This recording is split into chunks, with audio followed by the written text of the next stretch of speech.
Carla, começa contando para a gente, então, como a dona de casa pode fazer para se aposentar mesmo não tendo uma renda.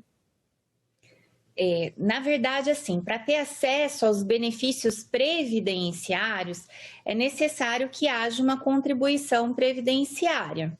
Então, essa contribuição, ela pode ser feita de forma facultativa, né? Os estudantes, donas de casa, elas podem contribuir então com a previdência, mesmo que não haja aí no caso uma atividade remuneratória para tanto.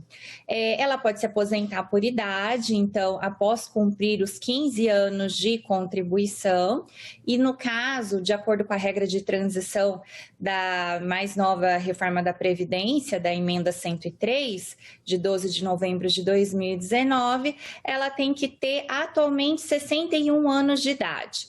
Por tempo de contribuição, pelo direito adquirido, para se aposentar de forma integral, ela teria que ter 30 anos de contribuição. Após a reforma da Previdência, ela tem aí as 4 regras de transição que deve cumprir.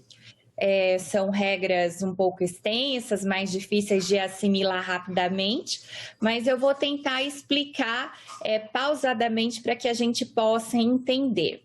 Ela tem que ter, vamos supor que até a data da reforma da Previdência, isso está quase finalizando, essa mulher já tivesse aí perto de 2 anos para sua aposentadoria, ela paga 50% do tempo faltante. Então, vamos supor que ela tinha 28 anos de contribuição na época da reforma da Previdência, então faltariam aí 2 anos de contribuição, com 50% do tempo faltante, faltariam 3 anos. E daí vai aplicar a fórmula do fator previdenciário, que quase sempre diminui a renda dessa aposentadoria, baseada no tempo de contribuição e idade do trabalhador versus expectativa de vida do brasileiro. Depois, as outras regras de transição, não vou falar detalhadamente, mas ela deve cumprir o quê? Ou a idade mínima e pedágio de 100% do tempo faltante, mesmos moldes do tempo faltante como na outra regra de transição que eu expliquei, ou pontuação entre idade e tempo de contribuição, ou então uma idade mínima que vai aumentando essa idade a cada 6 meses, né? Até chegar à idade de, por exemplo, 62 anos, que é a regra que, no caso, vai ser a definitiva a partir de 2023, que vai deixar de existir por tempo de contribuição. Mas se porventura essa dona de casa não tenha pago, por exemplo, a previdência em nenhum momento, como que a gente pode avaliar? Se ela se encaixa na hipótese de receber um benefício assistencial. Esse benefício assistencial é a partir dos 65 anos de idade, e também ver se ela tem alguma, de repente, uma incapacidade prolongada, né, que seria considerado uma deficiência, para ter acesso a esse benefício e ter também uma miserabilidade comprovada. Ah, tá, mas existe uma forma de eu contribuir com a Previdência como dona de casa? Existe também. Então, também é para quem não exerce atividade remunerada, você vai pagar lá pelo código 1929 e também tem que ser para uma segurada de baixa renda, tem que estar lá com cadastro no CRAS também, comprovando que tem essa família uma renda de até 2 salários mínimos. Então, para quem pode pagar, tem que ter esse cadastro no CRAS. Se não tiver esse cadastro no CRAS que comprove essa situação, não adianta nada. Então, só recapitulando, para ter acesso a um benefício previdenciário, ela tem que estar pagando. E se não for um benefício previdenciário, um benefício assistencial, desde que cumpra os requisitos de idade ou deficiência e mais a miserabilidade. É diferente da questão da Argentina, né? Então, teve essa questão da Argentina, que eles fizeram uma espécie de aposentadoria autônoma para a dona de casa. Aqui não é uma espécie de aposentadoria autônoma. O que existe é uma contribuição especial para essa espécie de segurado. Legal. Carla, e como deve fazer a pessoa interessada, né, a dona de casa ou dono de casa, que podem estar nos assistindo agora, para se cadastrar e receber esse benefício, e passar a contribuir e ter o benefício, né? Além do cadastro no CRAS, o que ele deve fazer? Não, efetuou o cadastro no CRAS, a pessoa vai comprar o seu carnezinho da Previdência Social numa papelaria ou vai emitir uma guia da Previdência Social na internet, vai pagar sobre o seguinte código, 1929. Esse código vai dar direito à pessoa recolher sobre 5%. O que é muito mais vantajoso, 5%, porque para uma aposentadoria, por exemplo, por idade, um segurado facultativo pagando no mínimo, ele deve recolher sobre 11%. Então, fica bem mais barato. Lembrando que, se essa pessoa quiser aposentar por tempo de contribuição, não vai adiantar os 5%, depois tem que fazer uma complementação até chegar a 20%. Tá? Mais 5%, essa pessoa vai ter direito aos benefícios de aposentadoria por idade e também aos benefícios por incapacidade, gera direito à pensão por morte aos dependentes também. A gente está falando aí em 5%, em 11%, né? Seriam as alíquotas que essa pessoa, esse contribuinte, né, segurado facultativo, vai recolher, vai pagar, né, para a Previdência Social. A gente está falando em 5% de qual valor? Salário mínimo? Salário mínimo, exatamente. Então, 5% de R$ 1.100. Se não falha a memória, R$ 55, né? 11% de 1.100. 5% de 1.100, aliás, não 11%. 11% seria 121. Então, a gente falou dessa possibilidade dos 5%, né? Os 5% seria uma alíquota para quem cumprir requisitos, né? Os quais você já até abordou, que seria famílias de baixa renda, é isso? Famílias de baixa renda, que têm uma renda familiar comprovada de até 2 salários mínimos. Se por acaso você tiver uma renda superior a 2 salários mínimos, uma renda familiar, essa pessoa não tem como contribuir nesse código, tá? Então, ela já não tem mais esse benefício, vamos dizer assim, que a Previdência Social traz para as contribuições previdenciárias. Seria um benefício extra, né? Porque é um benefício do benefício. Ela pode ser beneficiária, pode ser segurada. Se não cumprir as regras de baixa renda, ela pode entrar como facultativa nos 11%, seria isso? Ela pode entrar no facultativo sobre os 11%, mas os 11% também é sobre o salário mínimo. Isso. Se porventura essa pessoa quiser contribuir por mais de um salário mínimo, ela já não pode mais contribuir sobre essa alíquota. E para a dona de casa ou dono de casa que está nos assistindo e está pensando, poxa, mas ok, 5% é uma alíquota baixa, mas para mim fica pesado, será que compensa? Então, assim, na sua opinião, por que é importante para essa pessoa que está nos assistindo agora, que está nesse perfil, por que é importante ela fazer esse esforço dessa contribuição, né, visando benefícios futuros? Bom, a Previdência Social, ela garante uma série de benefícios previdenciários. Eu vou falar de novo, tá? Peraí. Bom, a Previdência Social, ela garante, assim, uma série de benefícios previdenciários. Então, é interessante que a gente verifica que a pessoa não tem direito somente à aposentadoria por idade, aposentadoria por tempo de contribuição, mas também os benefícios por incapacidade, incapacidade temporária, incapacidade permanente, pensão por morte, também, inclusive, auxílio reclusão.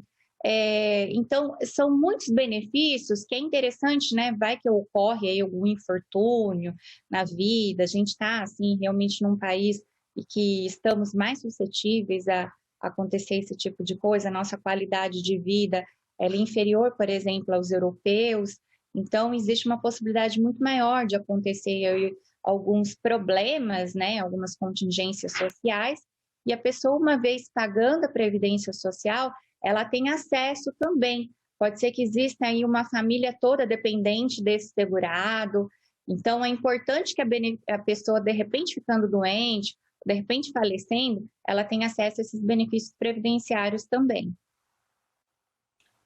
Sabendo desses benefícios, Carla, eu imagino que tenhamos aí envolvidas algumas carências, né? Não é a partir do momento que esse beneficiário começa a contribuir que já vai estar protegido 100%, né, plenamente.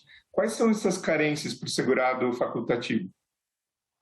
Vamos lá. Cada benefício tem uma carência específica, tá? Então, se a gente pensar na aposentadoria por idade, a carência específica pós-reforma da Previdência é de 15 anos de contribuição, tá? Esses 15 anos, tanto para o homem quanto para a mulher. A reforma da Previdência queria colocar uma carência de 20 anos para o homem, mas ainda isso não está ocorrendo, então 15 anos. Antes da reforma da Previdência, eram 180 contribuições. Essas 180 contribuições eram aproximadamente 15 anos, mas muitas vezes dava um pouquinho menos, né? Porque a questão das contribuições, elas são contadas de maneira diferente do que ano a ano, né? Então, às vezes a pessoa trabalhou ali um dia em um período é uma carência, outro dia em outra empresa é outra carência, são duas, mesmo tendo trabalhado somente 2 dias, né? E não 60 dias, o que poderia ocorrer. Mas para aposentadoria por idade, 15 anos. Aposentadoria por tempo de contribuição, também 15 anos.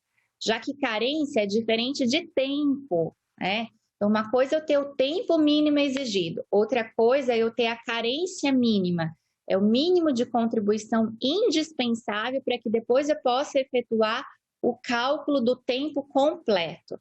Agora, o benefício de incapacidade, eu tenho que ter pelo menos 12 contribuições.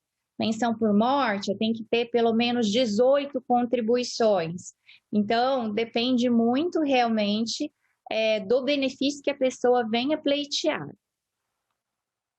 Carla, há alguma diferença assim, em termos de direitos e benefícios do segurado facultativo para os demais? E se existe, quais são essas principais diferenças?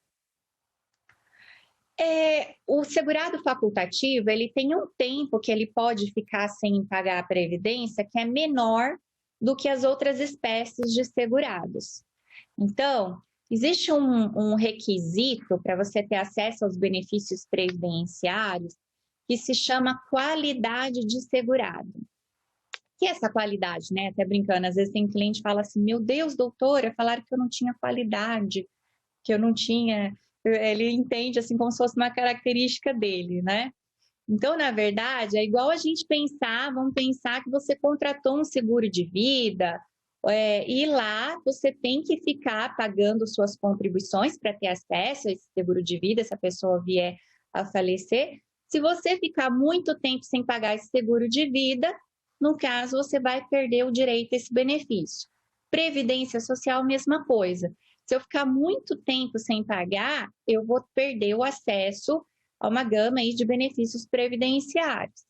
Então, por exemplo, se eu sou um empregado, um contribuinte individual, e eu tenho menos de 10 anos de contribuições ininterruptas, eu posso ficar aí 14 meses e 15 dias sem pagar a Previdência Social.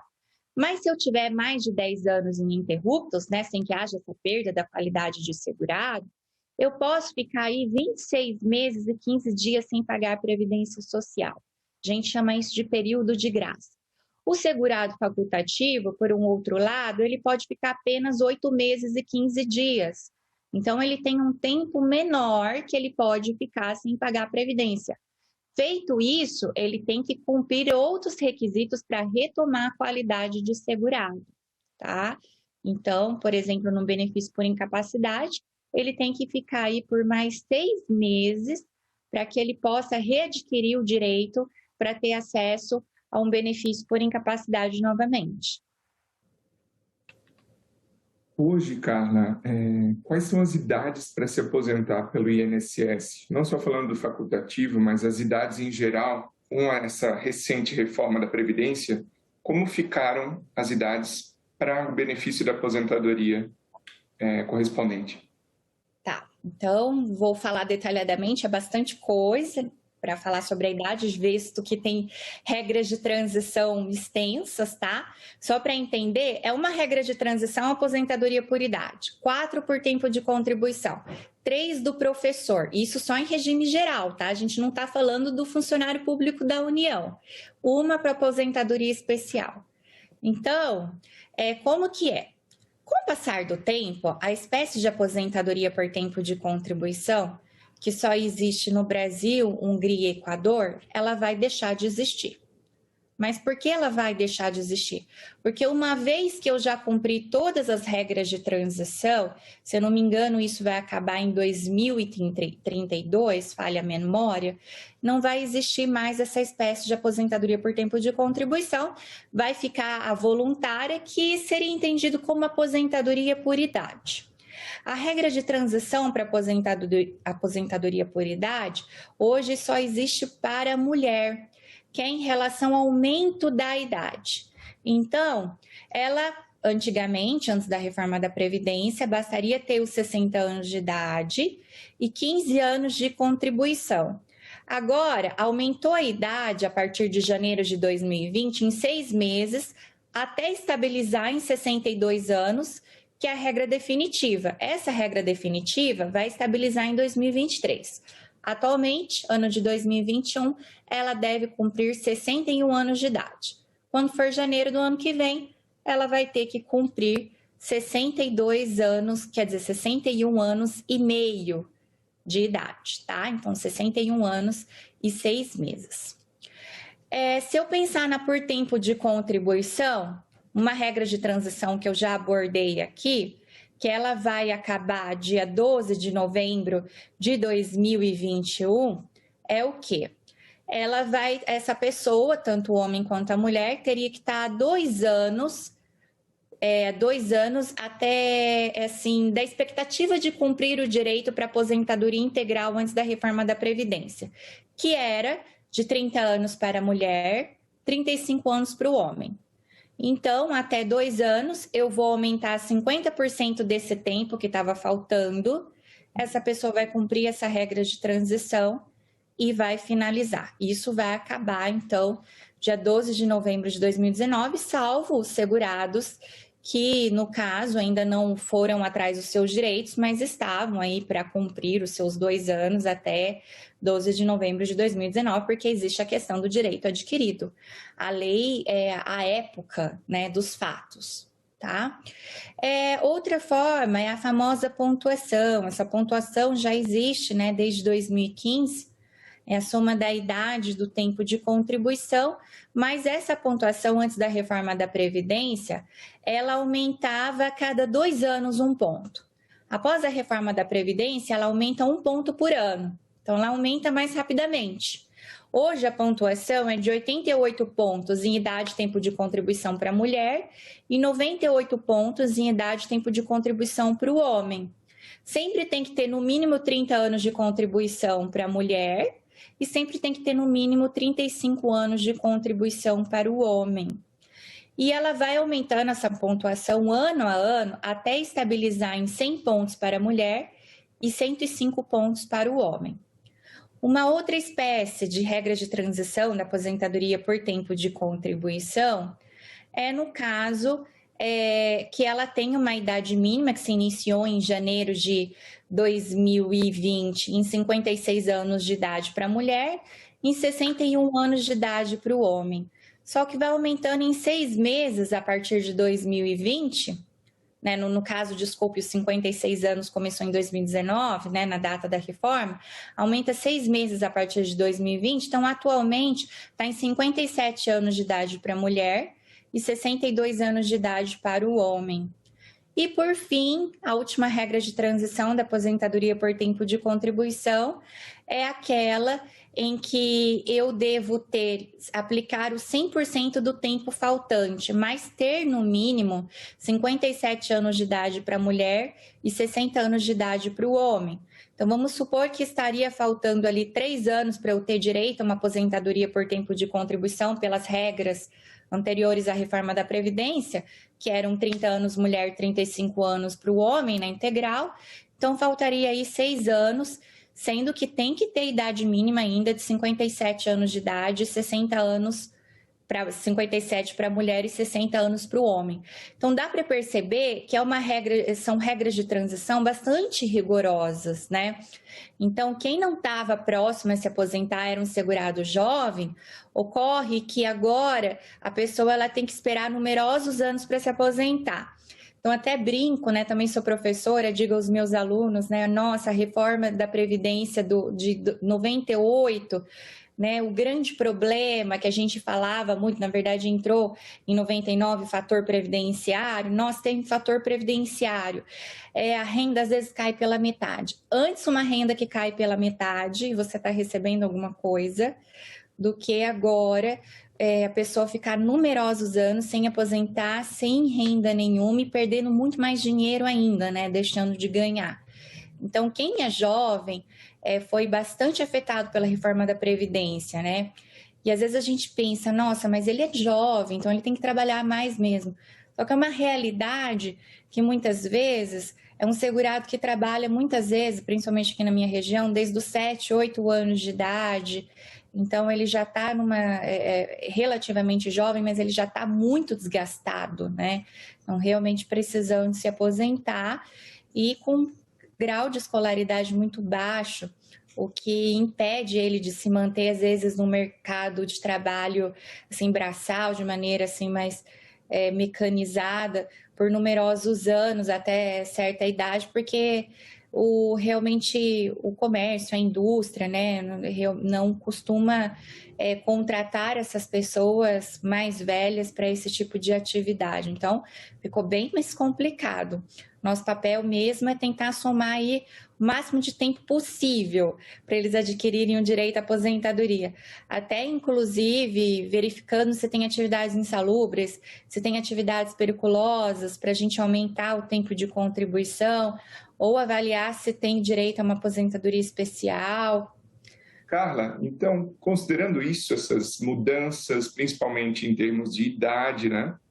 Queria saber, na sua opinião, como você avalia a solidez da Previdência Social no Brasil, né? Principalmente agora com a reforma da Previdência? Infelizmente, eu não tenho uma avaliação positiva em relação a isso. Quando a gente pensou, pessoal, vamos fazer uma reforma da Previdência, houve uma questão muito mais política e técnica do que técnica envolvida, né?